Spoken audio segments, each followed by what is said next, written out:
Hello, and welcome back to my channel. If you are new here, my name is Jazzy Nicole, and right here on YouTube, I do faith-based content.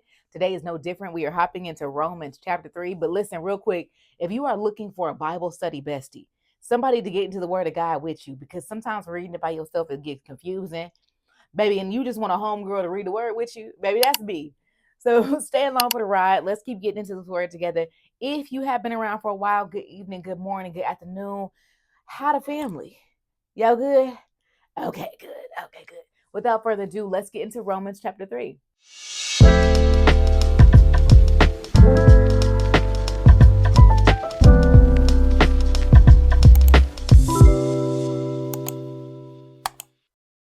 Continue. You already know what we got to do. We need to invite God into our conversation. So, dear Heavenly Father, God, we are so grateful and thankful for the opportunity for fellowship, Lord God. Thank you for your word, your owner's manual, your resources that you left behind for us so that we can navigate this life, Lord God. Understand what you're calling us to understand, Lord God. God, we pray that during this Bible reading, during this Bible study, Lord God, that we gain godly wisdom, we gain your knowledge and your understanding, Lord God, and we pick up what you're calling for us to pick up on today. God, we are so grateful and thankful. In Jesus' name we pray. Amen. All right, boom. Let's get into it. My study Bible summarized Romans chapter 3 so well that I have no choice but to read it to you verbatim. I have no choice. It says, in this chapter, Paul contends that everyone stands guilty before God. Paul has dismantled the common excuses of people who refuse to admit that they are sinners. There is no God, or I follow my own conscience, or I am not as bad as other people. I'm a church member. I'm a religious person. No one will be exempt from God's judgment of sin. Every person must accept the fact that he or she has sinned and stands guilty before God.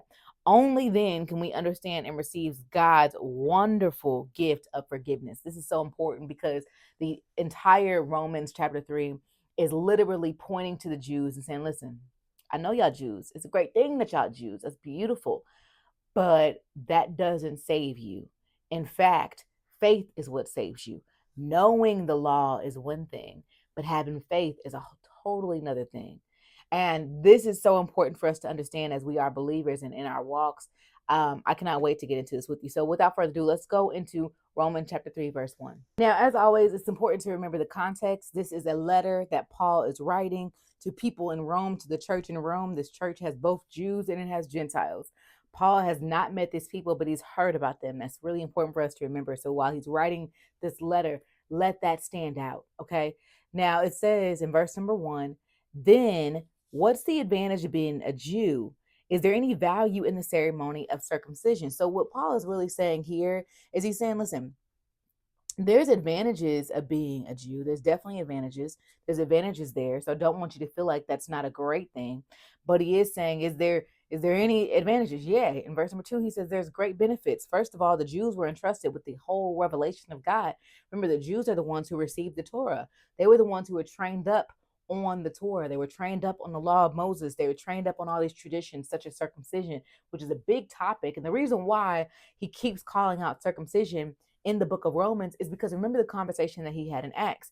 Remember when people were telling Paul that he wasn't doing the right thing by inviting the Gentiles in and telling them that they did not need to be circumcised, but those Gentiles had already gotten the Holy Spirit.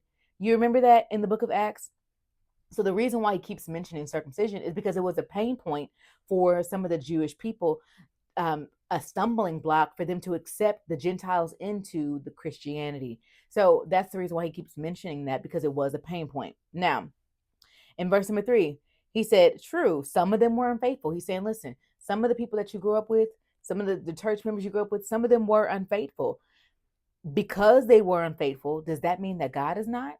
Because there were a few bad apples in the bunch, does that mean that God is not faithful? No, that doesn't mean that. In verse number 4, he says, of course not. Even if everyone else was a liar, our God is still true. God is still good. His word is still true. We are all sinners, but our God is a good God, right? As the scripture says about him, you will be proved right in what you say, and you will win your case in court. Basically saying, listen, God ain't gonna lie. You hear me? God ain't gonna lie. He ain't got to worry about losing in court. He got it. He good. Verse number 5. But so verse number 5 through 8 is very important. And I'm going to read you what my study Bible says on that. Some people may think that they don't have to worry about sin, reasoning that God's going to forgive, or that God is so loving that he won't judge us, or sin isn't bad because it teaches us a valuable lesson, or we need to stay in touch with the culture around us. It is far too easy to take God's grace for granted, but God cannot overlook sin. No matter how many excuses we make, we will still have to answer for our sins. So when you're looking at verses 5 through 8, I want you to think about that. The way that he says it, I had to reread it a couple times, but the way that he says it, it's so loud. And when I read it the first time, I was like, who's saying that? But true, people are saying that, right? And some of us have been victims of that. I've been victim of that, right? Making an excuse, but we cannot take God's grace for granted. Let's look at verse number 5. It says, but some might say, our sinfulness serves a good purpose because it helps people see how righteous God is. What? Our sins serve a good purpose because it helps people see how righteous God is. See? And they say, isn't it unfair then for him to punish us because technically we're pointing people back to him through our sin? That's what he's saying here. And Paul lets them know that viewpoint is merely human. That's it. That's a human viewpoint. Verse number 7, he said, but if someone might argue, they might even say, how can God condemn me if a sinner if my dishonesty highlights his truthfulness and brings him more glory? How can God be mad at me if me being a liar shows people how good he is? Right? That's what he's saying. That's what he's saying. He's trying to eliminate excuses. Listen, you may think that your sin is pointing people to God. You may think it's helpful, but it's not. Then he says in verse number 8, and some people may even slander us by claiming that the more that we sin, the better it is. Those who say such things deserve to be condemned. Some people may say, the more I sin, the better it is for me. The more I sin, I mean, I'm a sinner anyway, so I might as well sin, right? We've heard that. That's not what the Bible says, though. You cannot take God's grace for granted, and that's so important for us to know. You cannot. Verse number 9 says, well then, should we conclude that Jews are better than others? No, we can't say that Jews are better than others. No. Paul lets them know, no.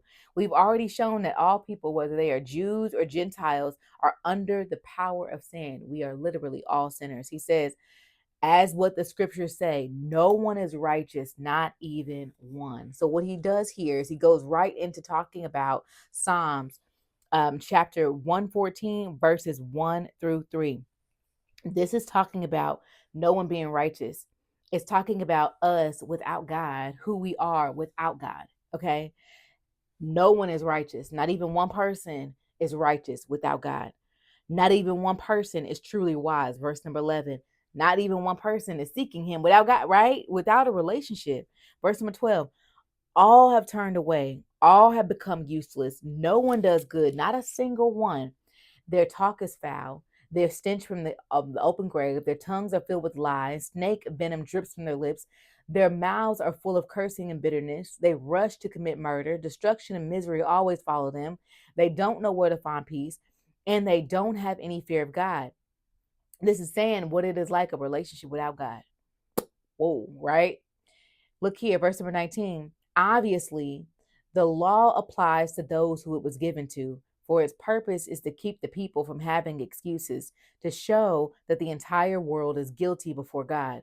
Verse number 20 says, for no one can be made right with God by doing the law commands. The law simply shows us how sinful we are. Now, let me stop for a moment and kind of give you a little insight, or at least how I took that. The way that I'm taking this is, we have he's talking about the law of Moses. He's talking about the Torah that the Jewish people received. He's talking about what they grew up off of, the first 5 books of the Bible. He's talking about that. You guys received that.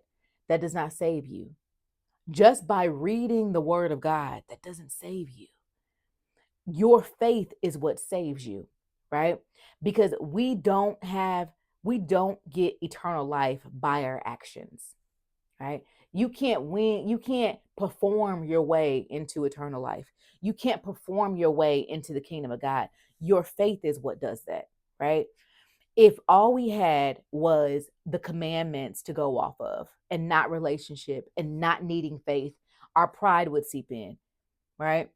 If all we had to do was check off a list of, let's go in their times, 10 things, the 10 commandments, right? There was more, but the 10 commandments that they had, let's just go off of those. We're not going to go too far deep into all the additional things that were added on to the Jewish relationships and the Jewish culture, but we'll look at the first 10 commandments. If all they had to do was check off the list in the first 10 commandments and they didn't need faith, people would check off that list and pride, a sin, would seep in, and that would still ultimately separate them from God.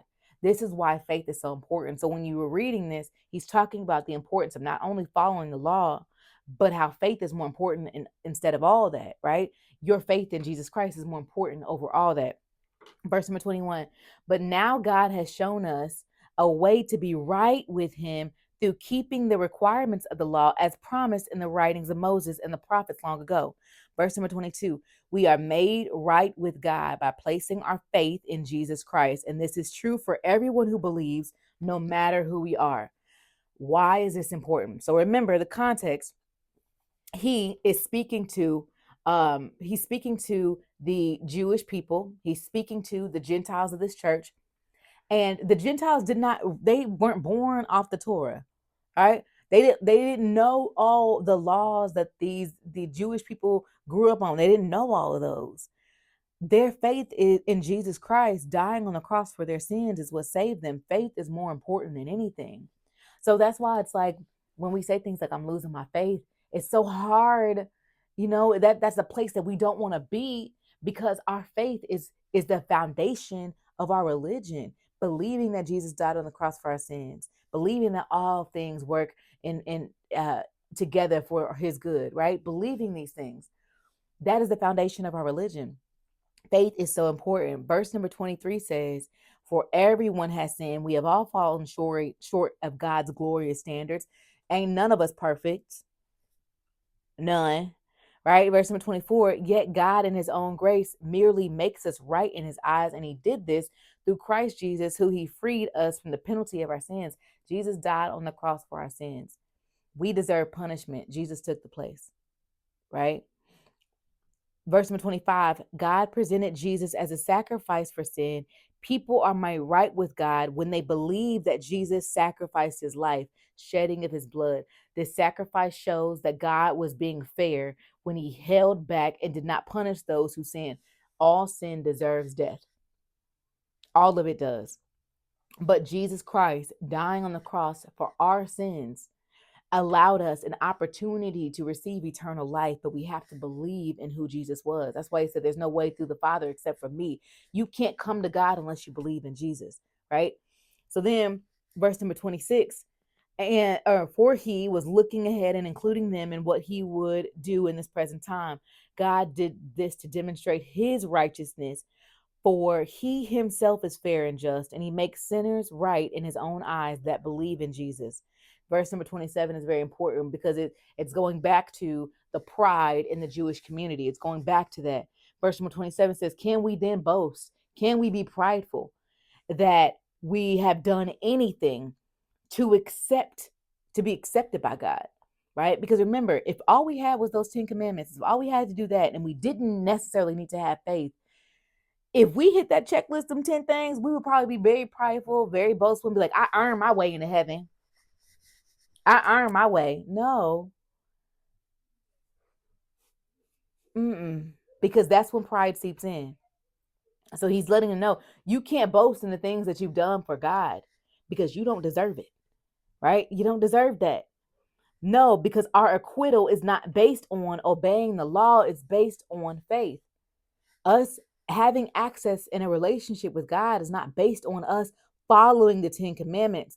It is based on our believing that Jesus Christ is King and God is Lord. That's what it's based off of. Verse 28, so we are made right with God through our faith, not only by obeying the law, not by obeying the law. Now he goes into a little bit more context in 29. I think it's real important. After all, is God the God of Jewish people only? No. Isn't he the God of the Gentiles? Yes. Yes, he is. Of course he is. Verse number 30 said, there's only one God, and he makes his people right with himself only by faith. There's only one God, and he makes his people right only by faith. We know because of Psalms 14, 1 through 3, that we are all sinners. We are born in sin, that our nature is sin, but God makes us right in his eyes through our love and faith and believing in Jesus Christ. Then he says, verse number 31, well then, if we emphasize faith, does that mean that we can truly forget about the law? Meaning, okay, so you telling me that I grew up off the Torah and faith is the most important. So are you telling me I don't have to worry about all the traditions? I don't have to worry about the Torah. I don't have to worry about the commandments. I don't have to worry about reading the word. He says, no, that's not what I'm saying. But what I am saying is that we only have faith. Only when we have faith can we truly forgive, can we truly fulfill the law. Let me repeat that. He's saying in verse number 31, we cannot forget about the law. We can emphasize faith, but we cannot forget about the law. He says, in fact, only when we have faith, only when we believe with our whole heart and our whole mind and our entire spirit that Jesus died on the cross for our sins, only when we have that faith can we truly fulfill the law. Right? And I think that goes back to motives and our desires. It goes back to heart posture, right? When you are truly and sincerely and wholeheartedly walking with God and you want to please him, you value the relationship, you believe that Jesus died on the cross for our sins, you believe that God sent his son, his only son, down to die for our sins, even though we were undeserving. You believe that. When you actually believe that and you actually value a relationship with God, you want to do right by him. You want to obey the commands. You want to be a giver. You want to be a servant leader. You want to have the fruits of the Spirit. You want to have love, patience, kindness, fruit. You want to have these things. He's saying that the only way that you can truly fulfill the law that's laid out in front of you, because your sinful nature won't allow you to, the only way that you can is if you believe in Jesus Christ. This is what I got from Romans chapter 3. But let me know what stood out to you when you read Romans chapter 3. There's so much here. Let me know in the comment section, and I will see you guys on Friday, tomorrow, for Romans chapter 4. You guys have a good day. Bye.